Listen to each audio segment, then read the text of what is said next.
Hey guys, Travis here with SocialPaintball.com. Today I'm going to be doing a review on the Tippman X7 Phenom marker. This is the new one out by Tippman. It comes with the flex valve technology, they call it, and it is a spool valve setup. Yep, you heard me right. It is a spool valve by Tippman. So it should shoot extremely smooth. I'm really looking forward to shooting this marker to see how smooth it is. Spool valves shoot really nice.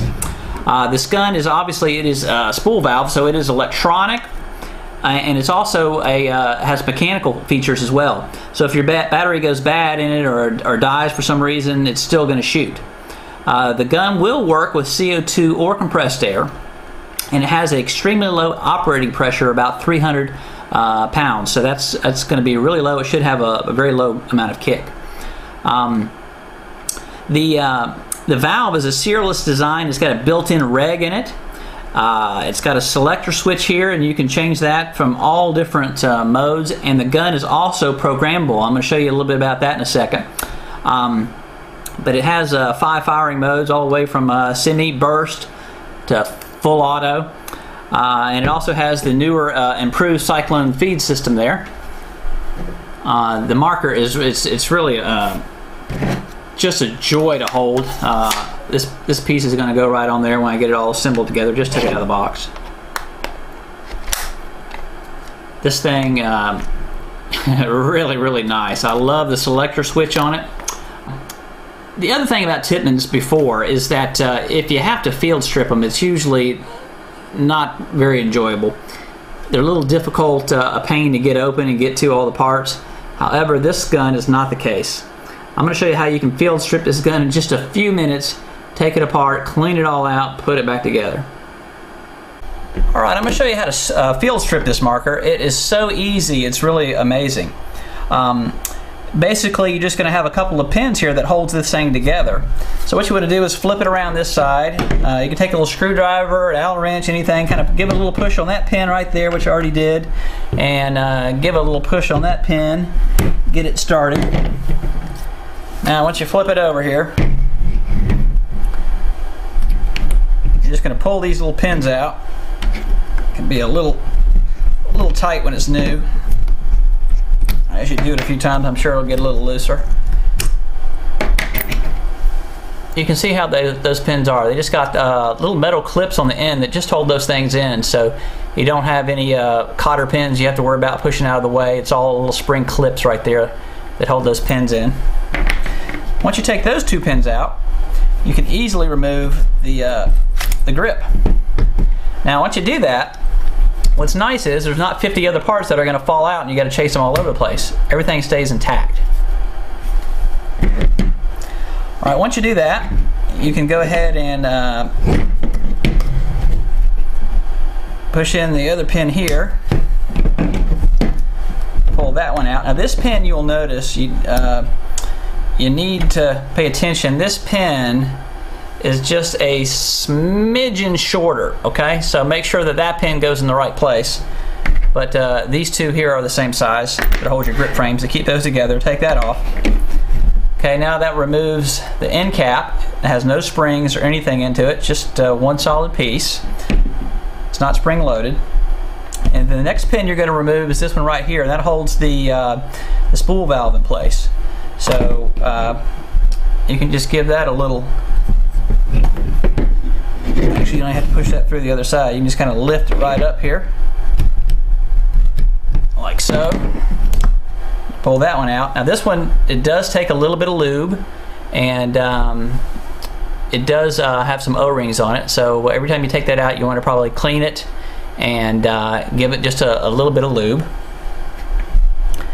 Now once you do that, the next thing you have to do is the bolt now will, or the spool valve will pull back just a little bit, and when that happens, just unplug this little piece right here from the cyclone feed. See that? Again, it has an O-ring on it, and it does have a little lube, so again, you want to probably lube it back up a little bit when you take that out. Now, once you do that, looky here. There we go. Comes completely out. You can clean it. You can look right down the barrel now. You can clean that, lube it, do all your maintenance, put it right back together. Alright guys, I'm going to show you how quick it is to just put this thing back together. I'm going to go ahead and slide the bolt back in. Now once you do that, first thing you want to do is plug this hose back in. Okay, now you need to do that first because once you get it all back together, it's going to go in this position and you have to have the larger hole to make that work, okay? So once you do that, flip it back over so you can see it on this side. You can go ahead and get these holes lined up. See those right there? You got to get that lined up. Once you do, you can just, it'll snap right back in. That's the one with the O-rings. Make sure you got a little bit of lube on there. Then you're gonna put your end cap back on. And I'm gonna put that pin back in place. Okay, now you're ready for your grip frame.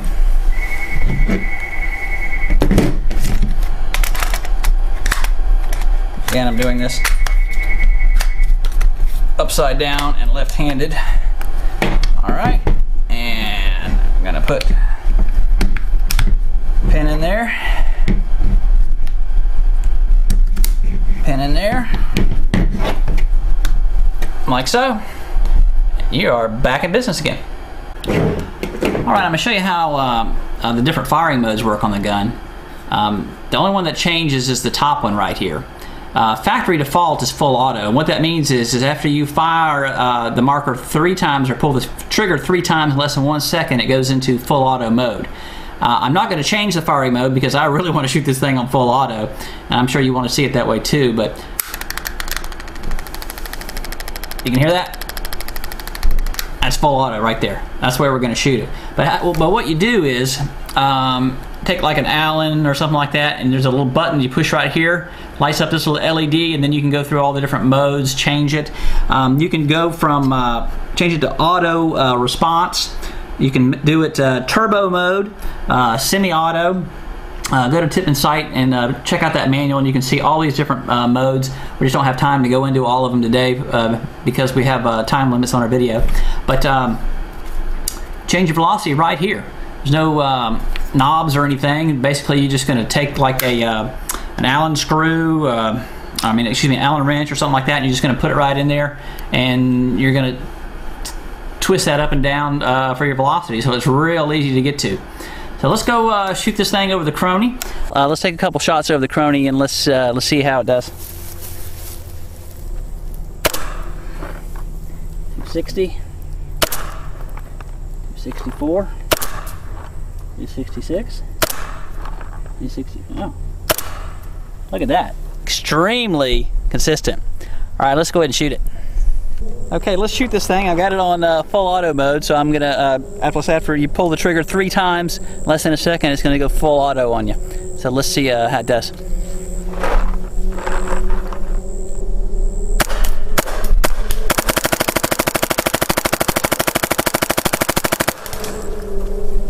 That is very, very smooth. No kick at all.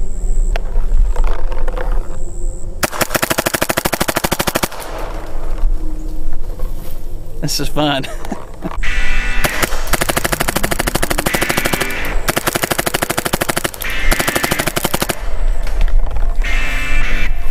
The marker shoots really well, guys. Really impressed with it. Got to check one of these things out. It shoots extremely smooth. I'd have to say this is definitely the smoothest, best shooting Tippman I've ever fired. Go check it out at Tippman.com. Again, this is Travis, thesocialpaintball.com. You've been watching the review on the X7 Phenom. Thanks for tuning in.